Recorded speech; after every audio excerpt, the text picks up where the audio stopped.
y a su hermano en los campos, pero logró recomponer su proyecto de vida, volvió a trabajar como psiquiatra, se volvió a casar, tuvo hijos y escribió varios libros sobre el sentido de la vida.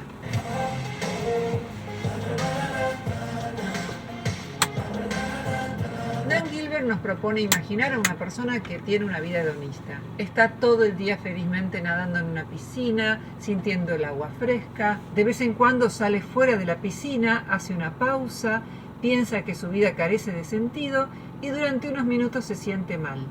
Luego vuelve a la piscina y sigue disfrutando. Esa persona tiene una vida tal que durante el 95% de su tiempo está feliz y durante el 5% del tiempo piensa mi...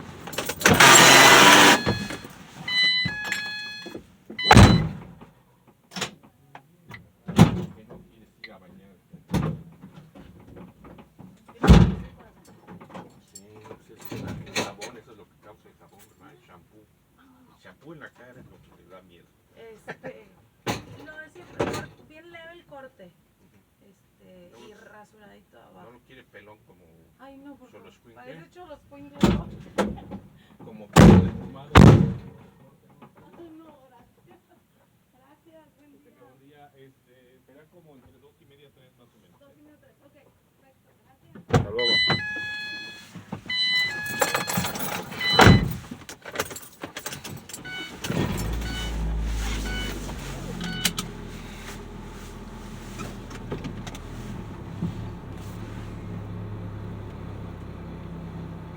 No tiene sentido. El filósofo John Stuart Mill discrepaba con esta visión en la que lo único importante parecería ser el hedonismo y escribió: es mejor ser una persona insatisfecha que un cerdo satisfecho. Es mejor ser Sócrates insatisfecho que un tonto satisfecho. Y si el tonto o el cerdo tienen una opinión diferente, es porque solo conocen su propio lado de la cuestión. Al que disfruta el 95% del día en la piscina y el 5% del día piensa, mi vida no tiene sentido, Bloom le diría, entonces cambia tu vida porque no es la vida que deseas. Gilbert diría, al cerdo le gusta el placer y a Sócrates le gustan otros valores. Si solo le das la palabra a Sócrates y desprecias los deseos del cerdo, eso sería injusto porque la vida es de los dos. Gilbert nos propone que pensemos en la opción inversa. Alguien que vive 95% del día sintiendo displacer y miseria y el 5% pensando que lleva una vida con sentido. Gilbert se pregunta, ¿qué vida querríamos que llevara un ser querido, por ejemplo nuestro hijo? Bloom responde que siendo pluralista motivacional, no querría para su hijo una vida de displacer y miseria, pero tampoco querría que su hijo fuese feliz al precio de desperdiciar su vida solo con placeres. En la metáfora de Stuart Mill, el cerdo se define porque carece de las motivaciones que los seres humanos consideramos más valiosas, como el deseo de crear, reflexionar, ayudar a otros o mejorar el mundo. Teniendo en cuenta esta definición, ¿quién querría que su hijo fuese un cerdo? ¿Quién querría vivir en una sociedad en la que todos fuesen cerdos, sin valores ni proyectos más allá de un hedonismo estrecho? Por otro lado, en la metáfora de Stuart Mill, el cerdo solo conoce su lado de la cuestión, mientras que Sócrates puede ver ambos lados de la cuestión. Puede razonar sobre los deseos hedonistas sin olvidar otros valores y necesidades. Considerando que Sócrates tiene una mirada más amplia, se justifica priorizar su punto de vista.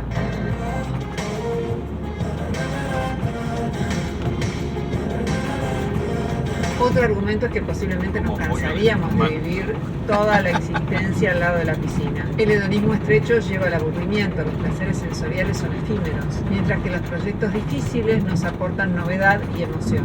Por eso la vida placentera y la vida con sentido suelen ir juntas. En el ejemplo, las dos actitudes parecen estar polarizadas e incomunicadas. El cerdo mira a Sócrates y piensa, vaya, se está perdiendo toda la diversión. Y Sócrates mira al cerdo y dice, la vida examinada es la que vale la pena ser vivida. Es decir, considera que es la vida con sentido la que vale la pena ser vivida y no aquella que supone ir tras los meros placeres sensoriales. Pero si ambos personajes representan distintas partes de nosotros mismos, lo mejor sería que dialoguen, que se entiendan mutuamente y que lleguen a un acuerdo. En síntesis, para Bloom, una buena vida es más que una vida de placer. Una buena vida implica, entre otras cosas, una actitud ética y una búsqueda de valores significativos. Algunas formas de sufrimiento elegido que implican esfuerzo y dificultad son esenciales para vivir una vida más completa y satisfactoria.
Gorilla All Bronzy, a classic with the new intensity. El mes pasado, la Asociación Humanista Americana le retiró al biólogo Richard Dawkins el premio que le había otorgado en 1996 por unos tweets que Dawkins había enviado días antes. Esto es como que un amigo millonario te regale plata y años después te diga, ¿sabes qué? Devuélvemela. Hiciste un comentario que me pareció discriminatorio contra las mujeres y eso a mí no me gusta nada. O si prefieren, es como si años después de recibir el Premio Nobel de la Paz, la Academia Sueca le hubiera dicho a Martin Luther King, ¿sabes qué? Criticaste a los blancos por sojuzgar a los originarios habitantes de América. Nos pareció que ese comentario discrimina a los blancos, así que devolvénos las 100 lucas verdes. Pero hay más, porque el inédito acto, al menos para mi conocimiento, de que te retiren un premio, consiste además en el otorgamiento de un antipremio, es decir, un castigo, porque te exponen al escándalo, al desprestigio, a la cancelación, al quebrantamiento de la imagen pública, del honor. En el ámbito jurídico se habla del derecho al honor. En este video vamos a contar cómo esta vez le tocó ser cancelado al biólogo Richard Dawkins, un gran divulgador mediático de la ciencia y titular de la Cátedra de Divulgación de la Ciencia de la Universidad de Oxford hasta el año 2008 cuando se jubiló. Vamos a revisar y a someter a crítica los argumentos de esa cancelación. Hablaremos brevemente sobre el concepto de raza y tal como lo hicimos en el video sobre la cancelación de Foucault, vamos a mencionar cuáles son, a nuestro modo de ver, los aportes de Dawkins a la ciencia y a la divulgación del conocimiento. Y por qué es un extraordinario divulgador de la ciencia, un honor que no podría otorgarse a muchos académicos. El escándalo tiene como eje temático a la cuestión trans, que ya abordamos en otro video que pueden ver en pantalla. Si no lo vieron, les recomendamos que lo vean para complementar la información de este video. El primer tuit de Dawkins que generó revuelo fue el siguiente, lo leo. En el 2015, Rachel Dolezal, presidenta blanca de la Asociación Nacional para el Progreso de las Personas de Color, fue despreciada por identificarse como negra. Algunos hombres eligen identificarse como mujeres y algunas mujeres eligen identificarse como hombres. Serás despreciado si niegas que son literalmente aquello con lo que se identifican. Discutan. Fin de la cita. Rachel Dolezal, la mujer de la que habla Dawkins, fue una activista que se identificaba como afroamericana, aunque sus padres eran blancos y sus ancestros venían de Europa. En el 2015, varios periodistas señalaron esta contradicción. Se generó entonces una controversia acerca de si su identificación era genuina o si era una estafa, y sobre cuál era la relación entre la identidad transracial y la identidad transgénero. Luego Dawkins tuiteó, no pretendo menospreciar a las personas trans.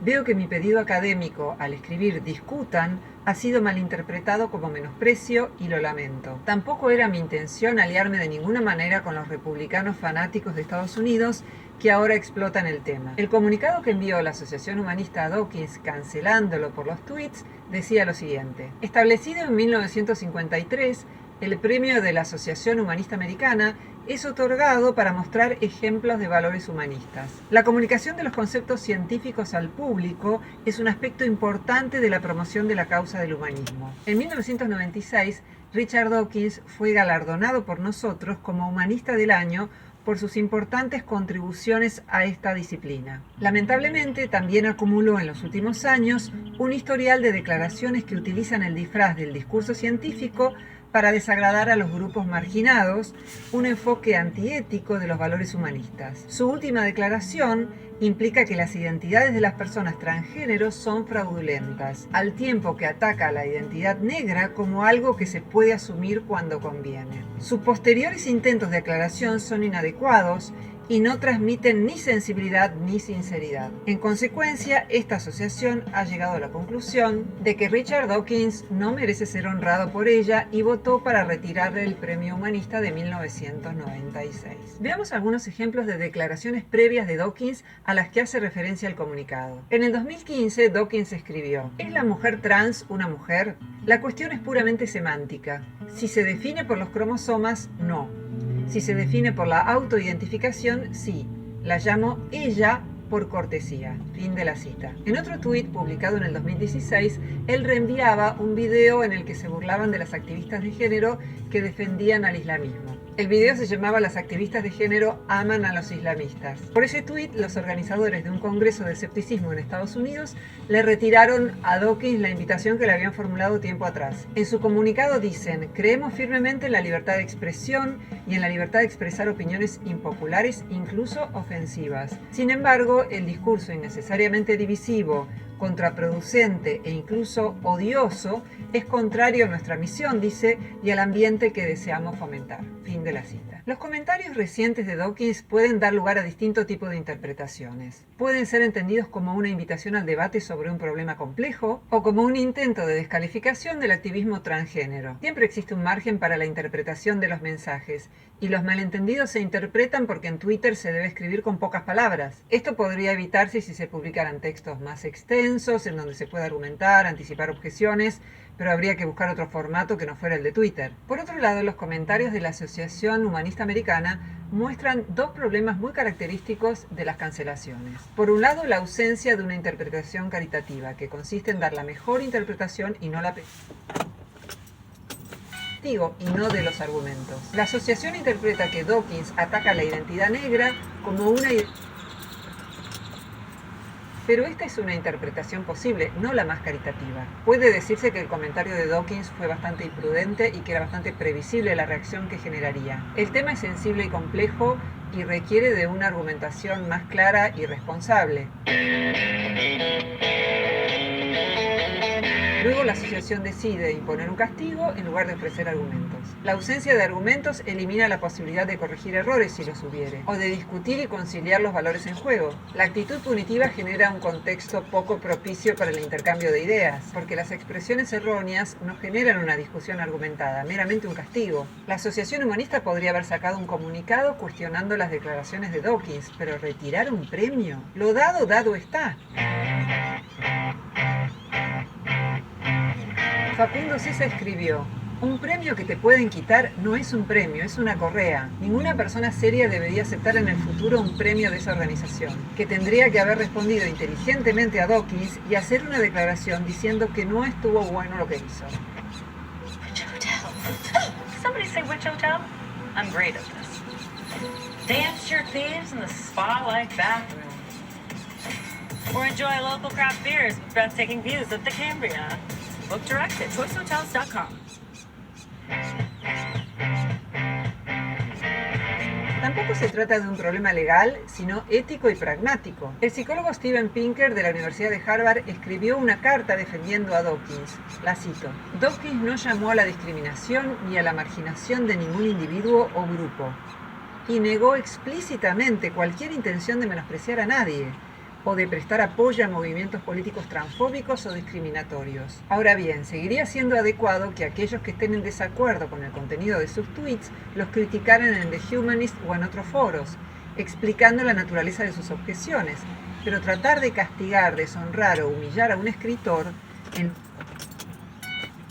traición al humanismo. Justamente, el humanismo es una filosofía de vida que dice que los seres humanos tienen la responsabilidad y el derecho de dar un sentido racional a su vida. Y argumentar en lugar de cancelar y reprobar sin hacerlo es parte de lo que consideramos ser racional. Pinker escribe: "Puesto que nadie es infalible, la razón exige que se exprese y debata abiertamente una gama diversa de ideas, incluidas aquellas que a algunas personas les resultan desconocidas o incómodas. Demonizar a un escritor en lugar de considerar sus argumentos es una confesión de que no se tiene una respuesta racional a ellos. Es decir, quien cancela sin dar al otro la posibilidad de argumentar está confesando su propia incapacidad de articular argumentos. La institución humanista está revelando su propia incapacidad para ser humanista".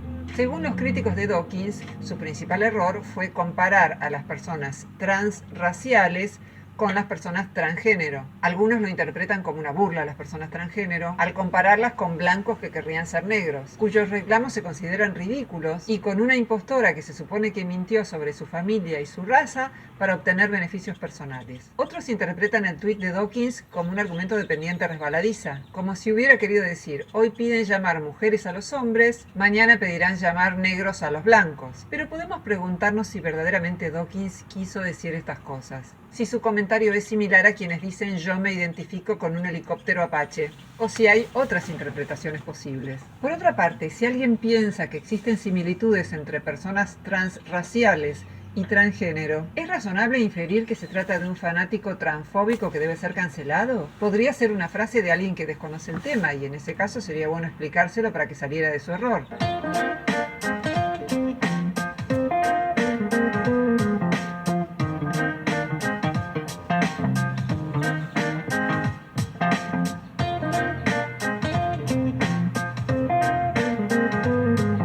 El concepto de razas humanas tiene una larga historia de discriminación por detrás. Consiste en una clasificación en general esencialista de los seres humanos y en grupos tajantemente homogéneos y diferenciados de los demás. Grupos que usualmente eran 4, blancos o caucásicos, africanos o negros, asiáticos o amarillos, y nativos americanos o rojos. Este concepto tradicional fue muy cuestionado y en general es criticado por filósofos y científicos. Por un lado porque omite variaciones dentro de un grupo y por el otro lado porque no da cuenta de la mixtura entre grupos. Las posiciones actuales pueden resumirse en 3. Algunos proponen redefinir raza como el grupo de personas que comparten factores genéticos y biológicos, pero abandonando la idea de que esas categorías son esencialistas y no admiten gradaciones. Otros proponen redefinir raza para referir a cuestiones culturales. Por último, otros proponen abandonar el término raza y hablar de etnias, que refieren a la identidad basada en el hecho de compartir los ancestros, el lenguaje y la cultura. Existen muchas etnias y existen combinaciones por casamientos mixtos, migraciones, colonialismo y otros fenómenos. Puede haber diversos problemas asociados a la identidad étnica, pero tienen rasgos muy diferentes a los asociados a la identidad de género, de los cuales hablaremos luego. Dawkins dice, algunas mujeres eligen identificarse como hombres y algunos hombres eligen identificarse como mujeres. Pero la identidad de género no se elige, es un proceso involuntario. La persona puede elegir entre mantener oculto ante la sociedad el género con el que se identifica o identificarse públicamente como transgénero y defender su derecho a la transición. Aquí Dawkins posiblemente debería haber usado otra frase.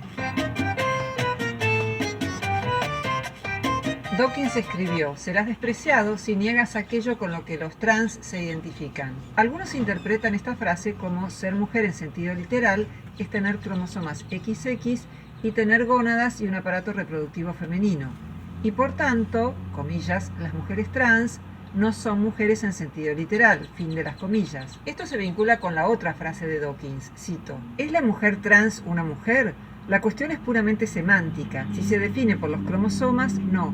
Si se define por la autoidentificación, sí. Fin de la cita. Hay que tener en cuenta que durante la mayor parte de la historia humana clasificamos a los hombres y a las mujeres por sus órganos reproductivos externos. Y en el último siglo la ciencia permitió comprender un poco más de cerca este tema complejo. La clasificación hombre-mujer es más compleja que la identificación de cromosomas XX y XY, pero el hecho de que no todo el mundo encaje en el esquema binario hombre o mujer no significa que nadie lo haga. De hecho, la mayoría de las personas encajan en el esquema binario masculino-femenino. Si hablamos de hombre o mujer en sentido biológico, son dos categorías que se manifiestan en múltiples niveles de análisis. El de los genes, los gametos, las gónadas, los órganos reproductivos externos, las hormonas, los receptores hormonales, los rasgos corporales secundarios y las características de ciertas estructuras del cerebro. Tal como expresa el psicólogo David Smith, las categorías hombre o mujer se manifiestan en diales, no en interruptores. El dial es algo gradual, mientras que el interruptor se manifiesta en términos de todo o nada. Esto significa que hay personas que nacen con rasgos que no se ajustan a características típicamente masculinas o femeninas. Los rasgos atípicos pueden manifestarse en sus órganos reproductivos externos, en las gónadas, en los patrones Dirígete al oeste, por favor. características cerebrales y corporales. Los gays, las lesbianas, las personas que tienen características tanto masculinas como femeninas forman parte de la distribución normal de la población. Y esto no entra en conflicto con la tesis de que en sentido biológico la categoría hombre-mujer es binaria. Algunos plantean que si un hombre se identifica como mujer, probablemente es que se ha desarrollado de tal manera que algunos rasgos de su cerebro son típicamente femeninos. Desde esta perspectiva, una mujer trans es biológicamente una mujer en lo que atañe a su cerebro, porque tiene más rasgos típicamente femeninos que masculinos. Estiman que esto es suficiente para clasificar a una persona como mujer en sentido sentido biológico, a pesar de que los órganos reproductivos sean típicamente masculinos. Otras personas plantean en cambio que no es necesario redefinir mujer en sentido biológico según cómo esté conformado el cerebro y que es preferible aceptar que a veces se usa el término mujer en sentido sociocultural y no biológico. Según esta propuesta, que probablemente haya sido la de Dawkins, no es posible pasar de hombre a mujer en sentido biológico, pero sí es posible cambiar de rol y de estereotipo de género, y modificar algunos rasgos biológicos para facilitar esa transición social y legal. Esta perspectiva se basa en una distinción habitual entre macho y hembra en sentido biológico y género masculino o femenino como categoría sociocultural. Quienes dicen el género no existe deben tener en cuenta que decimos que algo no existe cuando el referente está vacío. Por ejemplo, no existen los unicornios y no existen seres humanos que vivan 200 años. Pero si se define al género como el conjunto de categorías, roles y estereotipos que una sociedad les asigna, no puede decirse que el conjunto de referentes esté vacío y por tanto no puede decirse que el género no existe. ¿Cuál de estas dos propuestas es mejor? Si el propósito es facilitar la inclusión de personas transgénero, ambas propuestas podrían incluir esta posibilidad.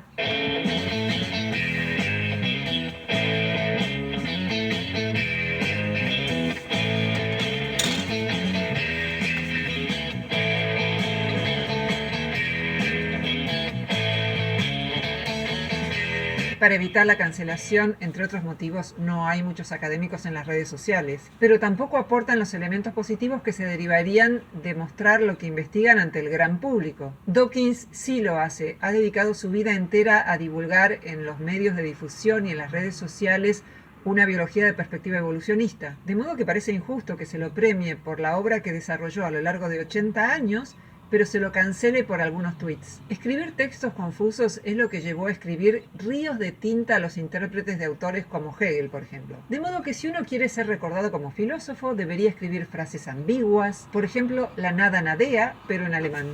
Bueno, esa frase ya fue escrita, debería buscarme otra que sea ambigua, pero que parezca profunda. Pero la verdad que no es el caso de Dawkins, que siempre escribió muy claro y trató de ser comprendido. ¿Cómo se podrían evitar cancelaciones como la de Dawkins? Veamos algunas posibilidades. Opción 1. Las personas que han ganado un premio no deberían tuitear más. Opción 2. Las personas que han recibido un premio deberían tener la elegancia de dejar de vivir el mismo día en que han recibido el galardón. No sea cosa que digan algo inconveniente y después se lo retiren. Opción 3. Si las organizaciones que promueven tan nobles valores no pueden evitar ser tan susceptibles, harían mejor en no dar más premios. Borges decía, el éxito y el fracaso, esos dos impostores. O alertar a su premiado cuando le entregan la estatuilla. Pórtese bien porque si no va a tener que volver a Estocolmo a devolverla. Sea como fuere, quería contarles que vamos a darle un premio al usuario de YouTube que más le haya gustado este video. No sin advertirle que si en el futuro se porta mal, tendrá que costearse de su propio bolsillo un viaje a Silicon Valley para devolverlo. At Lowe's, every pro is an MVP. So we're making sure your business gets treated like one.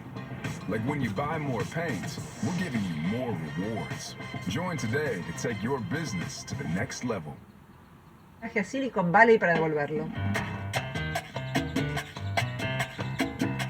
A nivel científico, Dawkins es conocido principalmente por sus aportes a la teoría de la evolución, también por sus argumentos en favor del ateísmo. Es más conocido por popularizar una visión que está presente en sus libros El gen egoísta, que introdujo el término meme, que luego fue objeto de controversias, y el fenotipo extendido. Como etólogo interesado en el comportamiento de los animales y su relación con la selección natural, defiende la idea de que el gen es la principal unidad en la selección de la evolución. Desde fines de los 80 del siglo XX, algunas personas interpretaron el libro de Dawkins de una manera distinta a la que él pretendía. Por esa época, Estados Unidos y Gran Bretaña se alejaron de las políticas keynesianas y aplicaron políticas de liberalismo económico. En 1987 hubo una crisis financiera y se estrenó la película Wall Street, donde se criticaba la avaricia y la falta de escrúpulos de los especuladores financieros. 2 años después se publicó la segunda edición del Gen egoísta. En ese contexto, algunas personas vincularon el título del libro con el clima de la época, y algunas personas pensaban que el libro daba una legitimación científica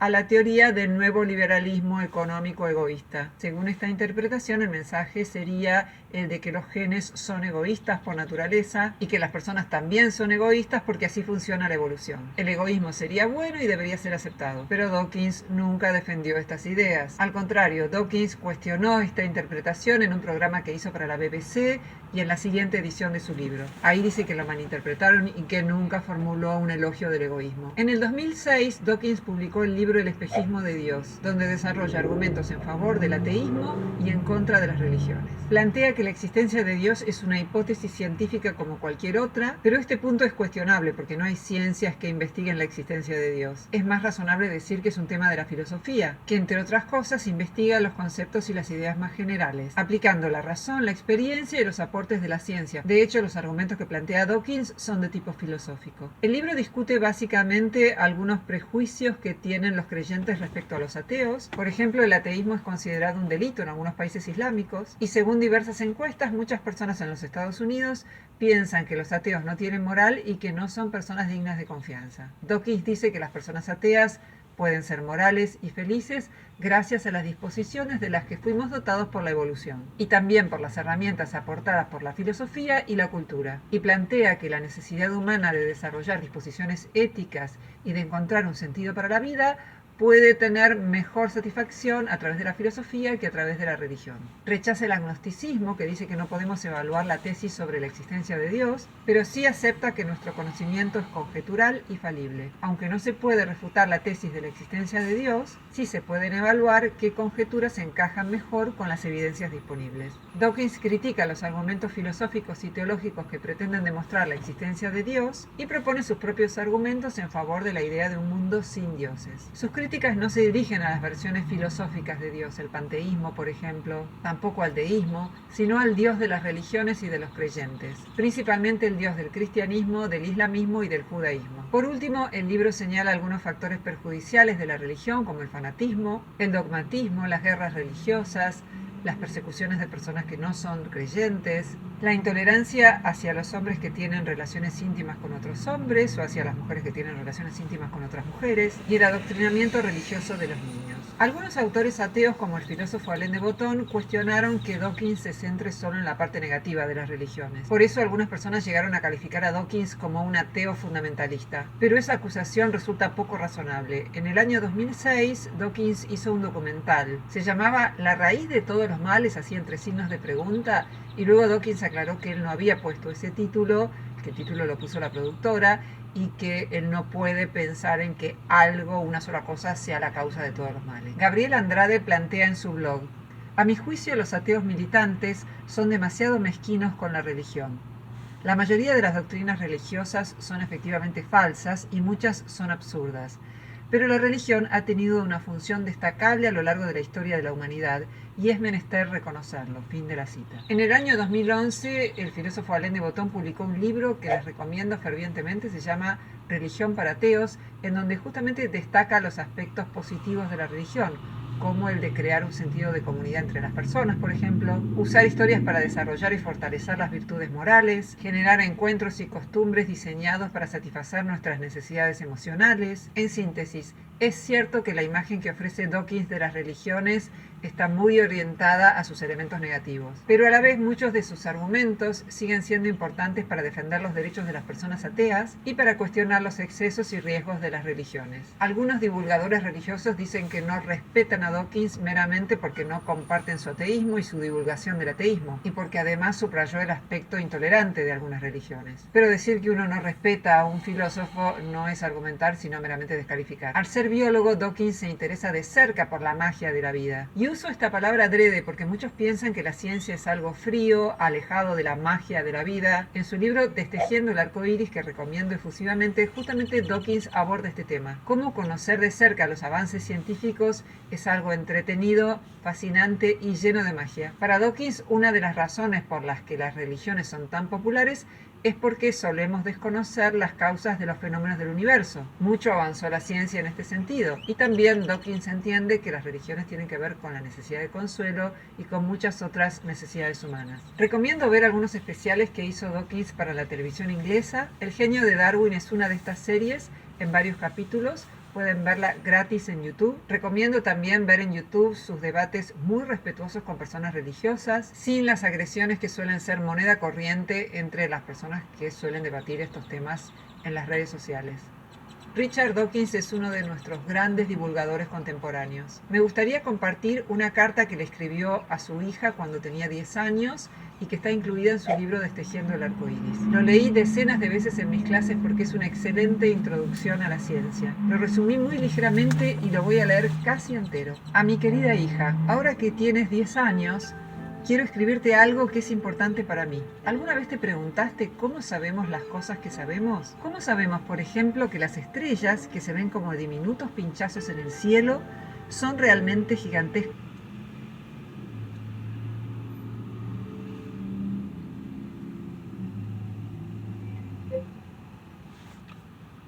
No es acerca del tiempo.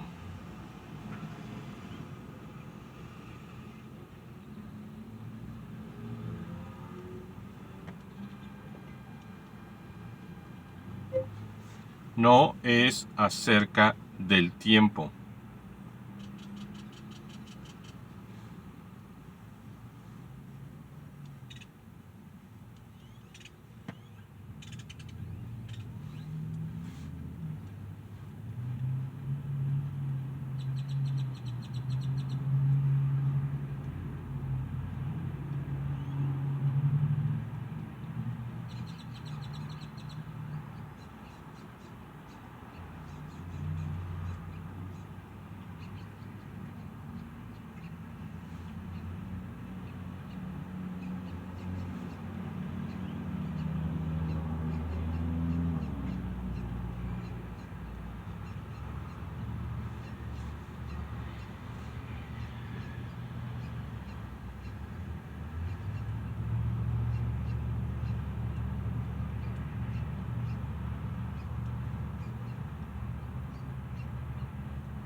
It's not being punctual. My time doesn't match yours.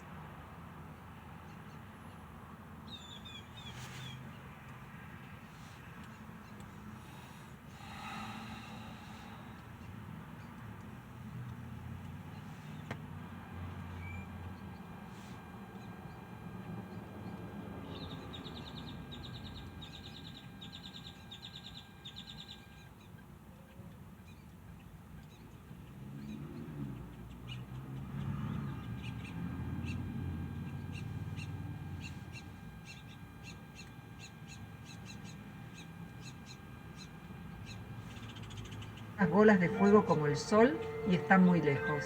¿Y cómo sabemos que la Tierra es una bola?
I confirmed around the 1:30. Okay, that sounds good. That would give us, if we're up there, we need a good 45 minutes to get down. Okay. Boy, it was like, up there. Couldn't see it till we got down farther than 2978. You know what? See you here, 2:50. My wife will be here 2:50. You take your time. Okay? We'll be here. Oh, you got your dinner all going, huh? That's good. Give me a bit. Give me a short, summertime. Summertime? Yeah, give me summertime. But you want a summertime from here? Or you want I want him to keep his mohawk. but from the neck? Like There, you do what you've done in the past. It's always looked good. all right. You know, especially here, because it's like, Maybe do no summer club, but little more longer. Good for you, or do that's you want to fine. change? Well, no, take a look. And then, Okay. do what you'd like. Okay. See ya. Bye.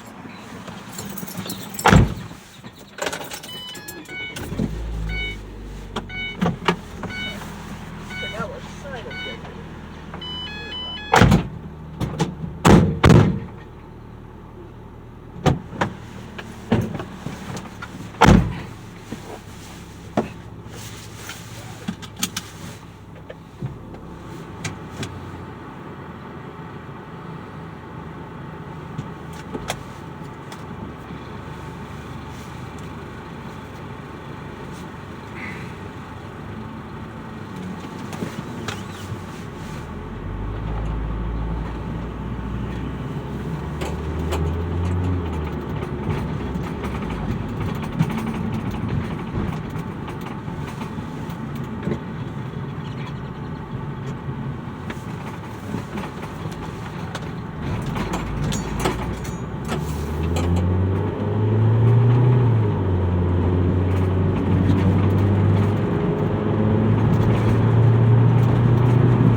What's your idea of wealth?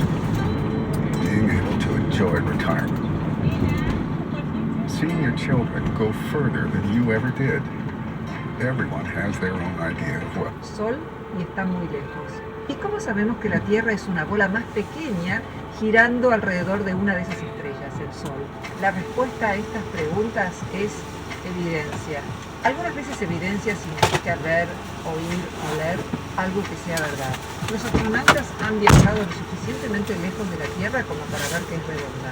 Algunas veces nuestros ojos necesitan ayuda. La estrella de la tarde parece un destello brillante, pero con un telescopio puedes ver que es un planeta que llamamos Venus. Algo que aprendes por verlo o escucharlo o sentirlo se llama una observación. Muchas veces la evidencia no es solo pura observación, pero siempre se basa en la observación. Si alguien perdió la vida involuntariamente, a menudo nadie, excepto las personas que estaban ahí, el perpetrador y la víctima, lo observó. Pero los detectives colectan muchas otras observaciones que pueden indicarnos que hay un sospechoso. particular. Si las huellas digitales de una persona coinciden con las encontradas en una daga, eso es evidencia de que la tocó, no es prueba de que él fue el perpetrador, pero puede ayudar cuando se reúne con más evidencia. Algunas veces un detective puede pensar en muchas observaciones y darse cuenta de que todo se acomoda y tiene sentido decir que tal persona fue la perpetradora. Los científicos especialistas en descubrir lo que es verdad en el mundo frecuentemente actúan como detectives. Ellos adivinan, hacen una hipótesis de lo que podría ser verdad. Luego se dicen a sí mismos: si esto es verdad, tendríamos que ver esta cosa y esta otra. Eso se llama una predicción. Por ejemplo, si el mundo es realmente redondo, podemos predecir que un viajero que continúe en una sola dirección eventualmente llegaría al mismo lugar. Cuando un médico dice que tenés sarampión, no mira y ve sarampión.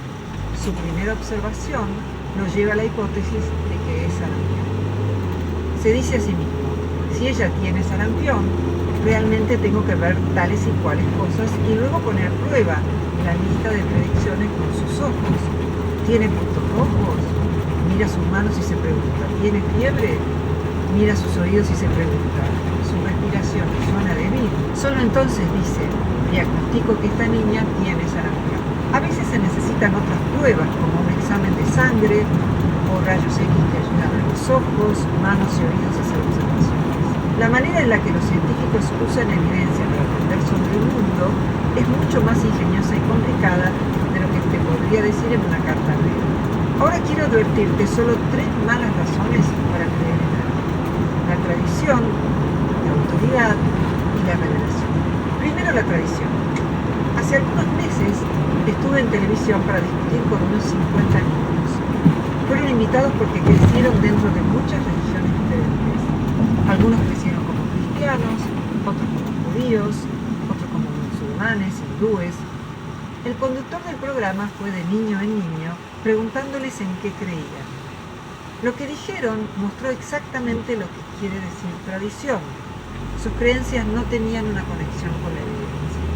Solo tomaron las creencias de sus padres y abuelos, que tampoco estaba basada en la evidencia. Decían cosas como: nosotros los hindúes creemos esto y aquello. Nosotros los musulmanes creemos tal y cual cosa. Nosotros los cristianos creemos esto. Por supuesto, como todos creían diferentes cosas, no podían estar todos en lo cierto. El conductor del programa